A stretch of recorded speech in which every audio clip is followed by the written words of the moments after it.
Right. Raghunath బాబు గారు, ఇలా ఈ పార్టీ కొమ్మినేని గారు, మీకు, సుబ్బరాజు గారికి, వెంకటరెడ్డి గారికి అందరికీ నమస్కారం. ఇలా రాజకీయ ఆంధ్రాలో ముఖ్యంగా ఇలా పార్టీలు మారడాన్ని మనం తప్పట్లేదు. ఇక్కడ పాయింట్ అంటే ఆంధ్రజ్యోతి ఇంత నీచంగా రాసిందా లేదా? అదే పార్టీలు మారగానే పునీతులు పార్టీ మారొచ్చు. ఇప్పుడు మీ పార్టీలో చాలా మంది వచ్చారు, మీ పార్టీని కొందరు, అది వాళ్ళ హక్కు, అది మనం దాన్ని ఏం పెద్దగా తప్పట్టక్కర్లేదు. కానీ ఒక పార్టీలో ఉన్నప్పుడు అంత చండాలంగా రాసి ఇప్పుడు వాళ్ళని గౌరవించడానికి చంద్రబాబు గారు వెళ్ళారంటే రాయటం, గౌరవిస్తున్నానని కూడా చెప్పాడు ఆయన. అది పత్రికా విలువలు పూర్తిగా దిగజారిపోతున్నాయి అన్నదానికి ఇంకా హైట్ ఆఫ్ ఇట్. ఎందుకన్నా ఇట్లాంటి ఇది ఒకటైతే పర్లేదు, ఎక్కడో ఎన్నో వార్తల్లో పొరపాటు ఏ రోజు అంతే కదా. అది అంటే బూతులు మధ్య మంచి ఎత్తుకోవాల్సి వస్తుంది, ఎత్తుకోవాలి అంతే. దాని గురించి ఏదేమైనా ఇక్కడ ఆంధ్రాలో ఈ రకమైన అందుకనే ఒక సెక్షన్లే వాళ్ళ టీవీలో వాళ్ళ పేపర్లు చూసుకుంటున్నారు. ఆ టైప్ అయిపోయింది. అసలు వాడు పత్రిక అంటే ఒకప్పుడు న్యూస్, ఇప్పుడు ఓన్లీ వ్యూస్. ఆ వ్యూస్ కూడా కనీసం గౌరవప్రదమైన వ్యూస్ ఉండొచ్చు పత్రికలు. దట్ ఇస్ వాట్ పచ్చి అబద్ధాలు, కల్పిత కథలు. ఇప్పుడు అతను ఏమన్నాడు, బుద్ధి అంత పెద్ద కోటీశ్వరుడు రాజ్యసభ ఎంపీ చేసిన ఆయన అట్లా వెళ్తాడా? ఏదేమైనా ఇట్లాంటి వాళ్ళ కొత్త అయితే మొదటిసారి లేకపోతే రెండోసారి మూడోసారి అయితే మనం వాటి గురించి మాట్లాడుకోవచ్చు.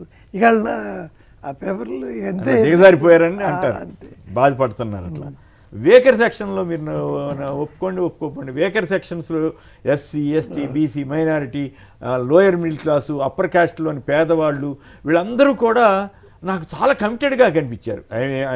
I think I may not be wrong, నేను తప్పు చెబుతున్నాను అనుకోవట్లేదు, నాకు కనిపించింది. కానీ మీరు అన్నట్లు ఇప్పుడు ఇట్లాంటి డబ్బులు, ఇప్పుడు వేమిరెడ్డి ప్రభాకర్ రెడ్డి ఆయన ఇంకేదో కావాలి, అట్లాగే కోడవరెడ్డి శ్రీధర్ రెడ్డి ఇంకేదో కావాలి, ఇట్లాంటి వాళ్ళు కొంతమందికి ఆనం రామనారాయణ రెడ్డి ఇంకేదో కావాలి, వాళ్ళు మాత్రం కొంచెం కోపంగా ఉన్నమాట వాస్తవం. రోడ్ల విషయం కూడా నేను అంగీకరించను. 10% రోడ్లు ఎప్పుడున్నా తేడా ఉంటాయి. కానీ ఈనాడు వాళ్ళు ఏంటి, అసలు ఎక్కడైనా ఒక గోయి పడితే చాలు మొత్తం రాష్ట్రం అంతా గోతులమై ఉన్నట్టు పచ్చి అబద్ధాలు ప్రచారం చేస్తారు. రైట్. ఇంతకీ మీ సంగతి ఏంటి చెప్పండి. బీజేపీ, ఒక్క నిమిషం సుబ్బరాజు గారు, బీజేపీ వాళ్ళు ఏంటి అన్ని ఏదో క్యాండిడేట్లు సెలక్షన్ అంటున్నారు, అదంటున్నారు, ఇదంటున్నారు, ఏమి తేల్చట్లేదు, వాళ్ళని దావగొడుతున్నారు. ఏంటి అసలు ఏం జరుగుతుంది మీరన్నా చెప్పండి. ఇప్పుడు మేము 2019లో కూడా సొంతంగానే పోటీ చేసాము. అవును, ఒకటి సరే, మాకు ఒక సీట్ కూడా రాలేదు. ఓకే, 100 కన్నా తక్కువ వచ్చినాయి. ఓకే, ఫ్యాక్టే కదా. కానీ మాకు ముఖ్యమైన బిల్లులు అవసరం వచ్చినప్పుడు ఈ రాష్ట్రం నుంచి 25కి 25 ఎంపీలు మాకు అనుకూలమే ఉన్నాయి. కాబట్టి మాకు ఒకప్పుడు దేశంలో 3-4 రాష్ట్రాల్లో ఉండే బీజేపీ వాళ్ళు కేవలం 3-4 రాష్ట్రాల్లో మాత్రమే లేదు, మిగిలిన అన్ని రాష్ట్రాల్లో మేము ఫస్ట్ ఆర్ సెకండ్కి వచ్చేసాం. వాటిల్లో కూడా మన తెలంగాణ కానీ, మన ఈ తమిళనాడు కానీ, కేరళ కానీ గణనీయమైనటువంటి ఓటు ఇప్పుడు సాధించే పరిస్థితిలోకి వచ్చాం. సీట్లు ఎన్ని వస్తాయి తర్వాత, ఒక్క ఆంధ్ర అది చూద్దాం. డెఫినెట్ కాదు. ఇప్పుడు మీలాంటి పాతగా బీజేపీ వాళ్ళు పాత చింతకాయ పచ్చడిగా మిగిలిపోయారా?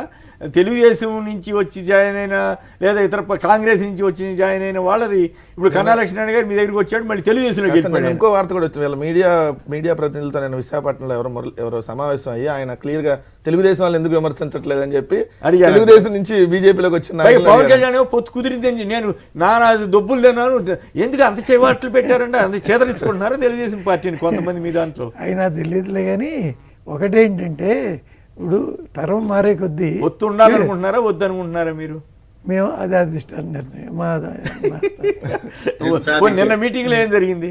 నిన్న సొంతంగా పోటీ చేయడానికి అంతా సెలక్షన్ చేసుకుంటున్నారు. ఒకవేళ పొత్తు అంటే ఏమన్నా సీట్ల బేరమా మీదేమన్నా? కాదు, బ్లాక్మెయిల్ రాజకీయం ఏమన్నా? అది ఇప్పుడు అలా ఎన్నో డైరెక్ట్ గా అడిగితే అట్లా కాదు, అట్లా కాదు, అలా ఏం కాదు, తప్పే లేదు. కానీ ఎన్నో ఎన్నో ఆలోచన కోట్ల రూపాయలు అక్రమాలు జరిగాయని చంద్రబాబు గారు పిఎస్ని పట్టుకున్నారు. ఎంతవరకు అసలు కదలలేదంటే మరి దానికి కారణం ఎవరు? అది కేసులు వాళ్ళు అంటారు జగన్ కేసు ఎందుకు కదలలేదు. కాదు, జగన్ గారి కేసు కోర్టు దాకా వెళ్ళింది,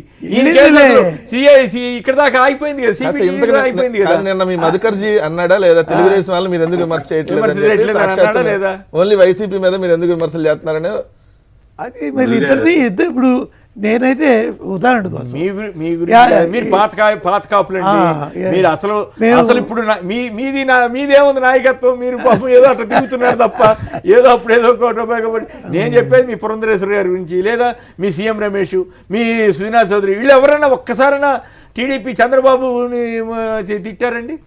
తిట్టక్కర్లా, విమర్శ చేశారా? అదే ఒక్క విషయం ఏంటంటే వాళ్ళ వల్ల వాళ్ళ కేంద్ర నిర్ణయం, మరి వీళ్ళంతా చెబితే కేంద్రం ఈ పాటికి ఎప్పుడో నిర్ణయం చేయాలి కదా. అంటే వీళ్ళ బలం లేదని అనాలా, లేకపోతే ఏంటి ఎక్కడ తేడా వచ్చింది? ఒకటి అంటే నిజానికి మీతో పొత్తు కోరుకుంటూ మీతోటి ఉన్నటువంటి పవన్ కళ్యాణ్ లేపుపోతారా చంద్రబాబు గారు? అయినా మీరేం ఫీల్ గారా? అట్లాగే మీతో సంబంధం లేకుండా సీట్లు ప్రకటించేస్తారా?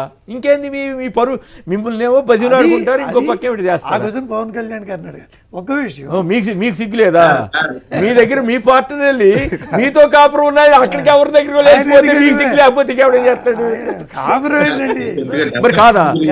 ఎక్కడైనా ప్రపంచంలో దేశంలో ఏ రాజకీయ పార్టీ ఇట్లా చేసిందా?